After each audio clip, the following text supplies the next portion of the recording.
here at the Faerie Festival with Corwen here, who makes some very, very interesting instruments. Hi there. Hiya. So, you've been making medieval and old-fashioned instruments. Yeah, Tell me about it. Well, I make Dark Ages musical instruments mainly. Excellent. And I started doing that because you couldn't buy them anywhere. Nobody made them. And my other half and I wanted instruments to gig with.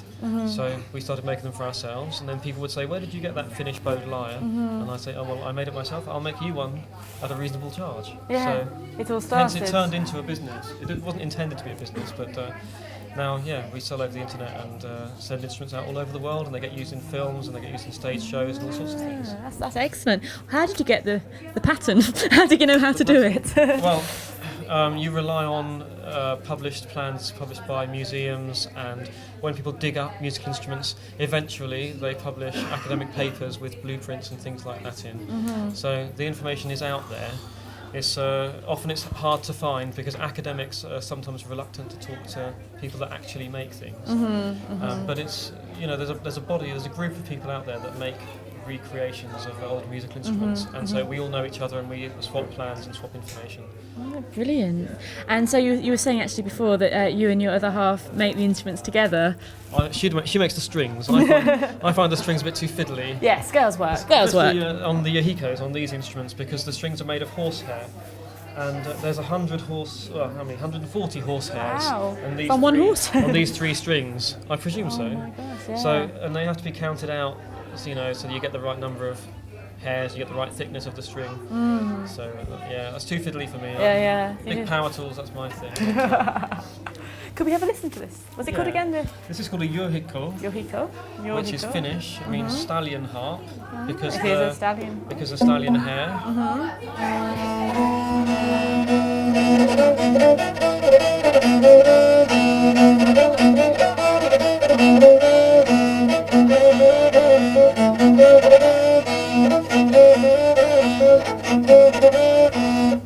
It's amazing. It's such a warm sound. I love it. That's Very gorgeous. hoarse, like a sort of fuzzbox kind of.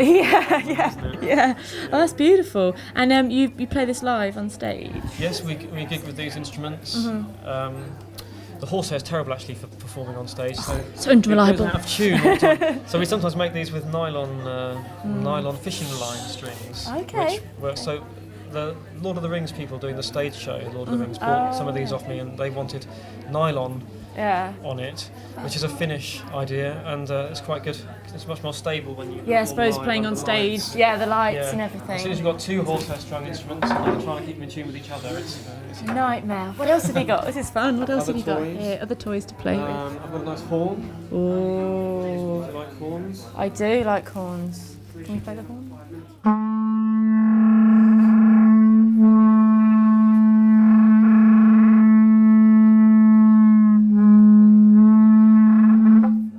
Imagine that with the hangover. Wake up in the morning. I already have one, it would give you one. That's excellent. That's got such. What horn is that? Is that? It's from a cow. Oh, a cow. Yeah. It's like a big You cow. wouldn't want to meet them on a dark No, that's not the ones you get in the nice little fields. No, it's It's a big it's an American. American longhorn. But in the old days, in the Viking era, there were still aurochs. There were still the wild oxen around, and aurochs horns are even more huge than this, much bigger than this actually. And they were sadly made extinct in the Middle Ages. But people used aurochs horns for blowing horns and drinking horns, and they're absolutely vast. More drink. Sadly, you can't get them anymore. No, that's just very sad. It is very sad. Sad indeed, yeah. Yes. This is interesting. Make bone flutes, among other things. So this is a Wow. bone flute, and they're really common. If you in archaeological digs, they're the commonest thing that you find Okay. from the Viking and Anglo-Saxon time. Wow. Partly because they survive when you bury them for 1,000 years, but I think they were genuinely common, and people, there were a lot of them about.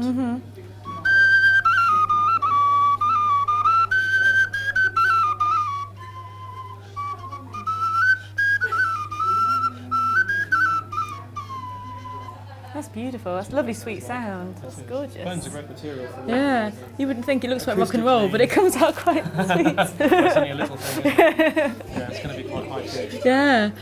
What else have I brought out? So we can't really play with this, can we? The Oh, bull roarer. Can we? The bull roarer, do you think? Health and safety, I don't know, maybe on a short leash. Short leash. I think The the hair bull might lose its head behind The you. bull roarer is a really, really ancient instrument. It's one of the few instruments that are found on every continent.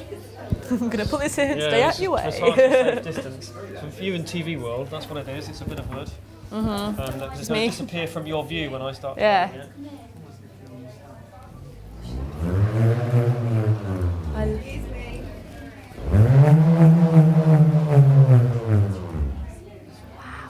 Wow, I love that. That's amazing. It's a very strange sound that is kind of used all over the world to call spirits or to signify when spirits are present. And the sound that we associate with ghosts, it's because of the use of the bull. Oh, that's really amazing. It's a spirit caller.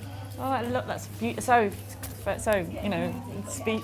There's a subsonic component to the sound of the bull roarer, which has psychological effect upon you. It does. And when you've got a really big bull roarer, that's a tiny one, but they work up to about 4 foot long. And they're really big. It could be quite lethal. Well, you have to stand on something tall. Like at home, I stand on a big hay bale or something, and then use both hands to twirl it. Wow. And it's got an amazing sound. Wow, it's beautiful. Oh, and more. We talk about drums. Yeah, let's talk about drums. Now look at this. This is intricate. It's very hot and dry in here, so it's. This needed a drink of water before, didn't it? It did, but I think it needs another one now. Never mind. This is. We like to make drums. It's a fantastic tactile experience making a drum. And, this is beautiful. The weaving. The lacing on the back. Yeah, the lacing's made from the same skin that the drum's made from. So it's red deer skin. And from Scotland, these ones. And we like to use one continuous piece of lacing just because it gets lumpy when there's knots in it. So there's about 50 foot of lacing in a drum like this. It's beautiful. You get very tired when you're cutting it out with a pair of scissors. Oh God, I can imagine. That's what it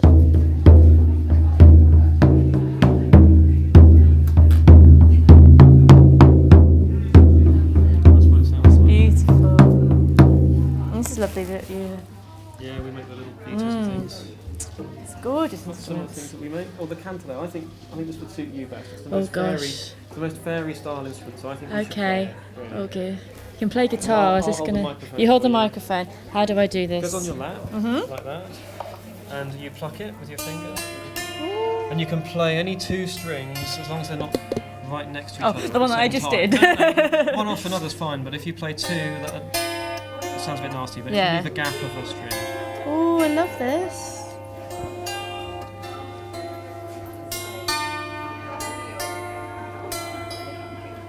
Just for half an hour, it'll be very interesting footage of me just going, ooh, it's so pretty. Oh, this is beautiful.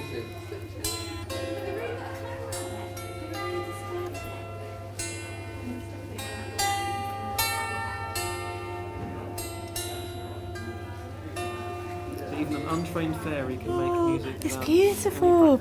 I want this one. This is gorgeous. Oh, I'll have to have a look at this later. Oh, it's just a beautiful. It is very fairy, very medieval sort of sounding. Isn't it? Yeah. You listen, you think of. You think of Narnia. Yes, lonely women in castles on their own, playing dreaming of their knight in shining armour. It's beautiful.